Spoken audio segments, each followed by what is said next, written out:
ఆడపిల్లకి పెళ్ళైందంటే చాలు, నెల 2 నెలల్లోనే అత్తాకోడళ్ళ మధ్య గొడవలు వస్తుంటాయి.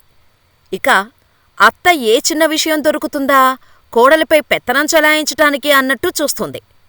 అప్పుడప్పుడు అత్త చేసే పనులు చూస్తే కోడలికి కూడా చిరాకొస్తోంది.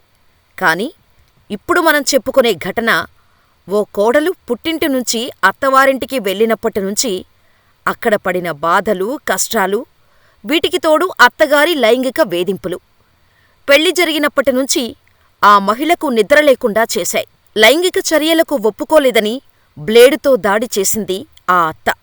అంతేకాదు, తల్లి కామకోరిక తీర్చమని ఇబ్బంది పెట్టాడు భర్త. ఈ ఘటన ఉత్తరప్రదేశ్లోని ఆగ్రాలో చోటు చేసుకుంది. ఘాజీపూర్ జిల్లాకు చెందిన అలోక్ ఉపాధ్యాయతో ఓ మహిళకు 2022లో వివాహం జరిగింది. పెళ్లైన వెంటనే వేధింపులు మొదలయ్యాయి. శారీరక సంబంధాల కోసం ఆ అత్త వేధిస్తుందని, ఒత్తిడి చేసిందని ఆ కోడలు ఆరోపించింది. అంతేకాదు, తను శారీరక సంబంధం పెట్టుకోవడానికి ఒప్పుకోకపోవడంతో అత్త దారుణంగా బ్లేడుతో తనపై దాడి చేసిందని, దీంతో ఆమె చేతిపై 5 గాయాలు కావటంతో కుట్లు వేయాల్సి వచ్చిందని చెప్పింది.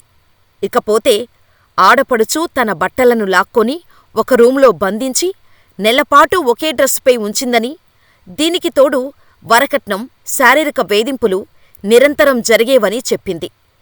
2023లో తనకు మగబిడ్డ పుట్టిన తర్వాత వేధింపులు ఎక్కువైనట్టు చెప్పింది. పిల్లల చట్టబద్ధతను ప్రశ్నించిన భర్త ఆమెను శారీరకంగా వేధించాడు. అంతేకాదు, కొట్టడంతో పాటు బాధిత మహిళను ఇంటిలో నుంచి గెంటేశాడు. ఇరుగు పొరుగువారు జోక్యం చేసుకోవటంతో ఆమెను తిరిగి ఇంట్లోకి అనుమతించారు. ఈ గొడవల నేపథ్యంలో కొద్ది రోజుల క్రితం మహిళ తండ్రి ఆమెను ఆగ్రాలోని పుట్టింటికి తీసుకువెళ్లాడు. అయితే ఈ నెల ప్రారంభంలో మహిళ అత్తమామలు రాజీ కోరుతూ ఆమెను తిరిగి తమ ఇంటికి తీసుకువచ్చారు. ఆ తర్వాత మళ్లీ మహిళపై వేధింపులు ప్రారంభమయ్యాయి. జూన్ 7న గొడవ జరిగింది. దీంతో విసుగు చెందిన మహిళ పోలీసులకు ఫిర్యాదు చేసింది. సాధారణంగా అత్త తనపై పెత్తనం చేయాలని చూస్తుందని, తనను చిత్రహింసలకు గురిచేస్తుందని, వరకట్నం తీసుకురమ్మంటూ వేధిస్తుందని, భర్తకు తన గురించి లేనిపోనివి ఎక్కిస్తుందని కోడలి నుండి కంప్లైంట్స్ వస్తుంటాయి.